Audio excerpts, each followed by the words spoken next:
ବଲାଙ୍ଗୀର ଜିଲ୍ଲା ବେଲପଡ଼ା ବ୍ଲକର ଧୁମାବଟା ପଞ୍ଚାୟତରେ ହୋଇଥିବା ମାଳମାଳ ଦୁର୍ନୀତି ବିରୋଧରେ ବେଲପଡ଼ା ବ୍ଲକ କାର୍ଯ୍ୟାଳୟ ସମ୍ମୁଖରେ ଘଣ୍ଟ ବଜାଇ ପ୍ରତିବାଦ ଆରମ୍ଭ। ବାରମ୍ବାର ଅଭିଯୋଗ ସତ୍ତ୍ୱେ କାର୍ଯ୍ୟାନୁଷ୍ଠାନ ଶୂନ। ବାରମ୍ବାର ଅଭିଯୋଗ କଲା ସତ୍ତ୍ୱେ କୌଣସି କାର୍ଯ୍ୟାନୁଷ୍ଠାନ ନ ହେବାରୁ ଆଜି ପ୍ରତିବାଦ ଅଫିସ ଆଗରେ ଦେଖିବାକୁ ମିଳିଛି।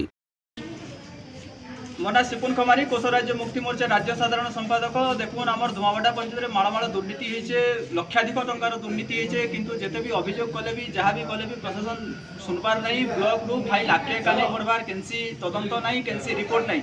जार प्रतिबाद स्वरूप आज घंट बजे करी आम वीडियो सामने आम घंट बजे करी प्रतिबाद करूँ।